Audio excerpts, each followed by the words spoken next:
Shirley Chisholm was born Shirley Anita St. Hill on November 30th, 1924, in a predominantly black neighborhood in Brooklyn, New York. Her parents were immigrants from Barbados.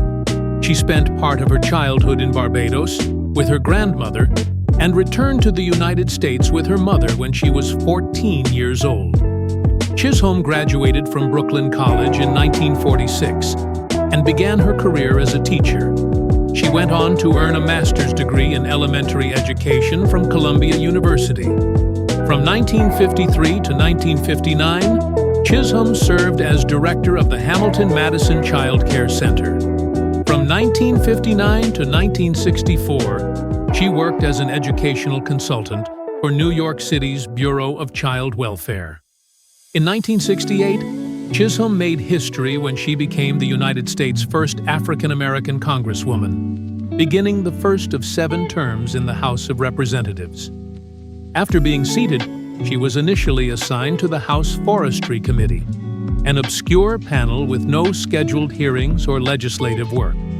Shocking many of her colleagues, Chisholm demanded to be reassigned, noting, "I do not see any reason why we should be put on this committee. There is nothing for us to do here." She was subsequently placed on the Veterans Affairs Committee and eventually graduated to the Education and Labor Committee. Throughout her tenure in Congress, Chisholm championed minority education and employment opportunities. She became one of the founding members of the Congressional Black Caucus in 1969, which was established to increase the influence of African American lawmakers. In 1972, Chisholm made history yet again when she became the first African American and the second woman to make a bid for the U.S. presidency with a major party when she ran for the Democratic nomination. At the time, she was a little-known freshman congresswoman who went on to win the New Hampshire primary. In announcing her bid, Chisholm said, "I am not the candidate of Black America. Although I am black and proud, I am not the candidate of the women's movement of this country.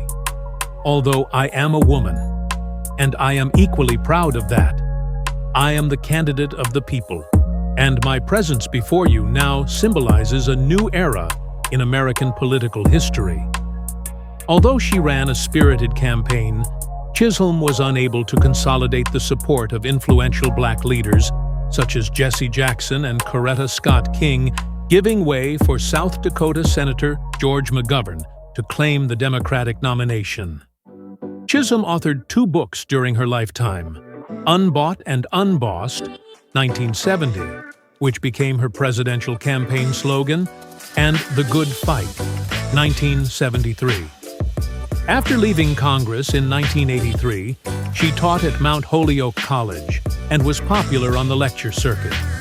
A co-founder of Unity Democratic Club in Brooklyn, Chisholm was one of the early members of the National Organization for Women, NOW, and active in the National Association for the Advancement of Colored People, NEACP. She was inducted into the National Women's Hall of Fame in 1993. Chisholm was married to Conrad Chisholm from 1949 to 1977, and to Arthur Hardwick Jr. from 1977 until his death in 1986. Chisholm died on January 1, 2005, at the age of 80 in Ormond Beach, Florida. Nearly 11 years later, in November 2015, she was posthumously awarded the Distinguished Presidential Medal of Freedom. "She was our Moses that opened the Red Sea for us," Robert E. Williams, president of the NAACP in Flagler County, Florida, once said of Chisholm in an interview with the Associated Press. Anyone that came in contact with her, they had a feeling of a careness, and they felt that she was very much a part of each individual as she represented her district, said William Howard, Chisholm's longtime campaign treasurer. For more Black history facts, check out the channel. Remember to like, share, comment, and subscribe.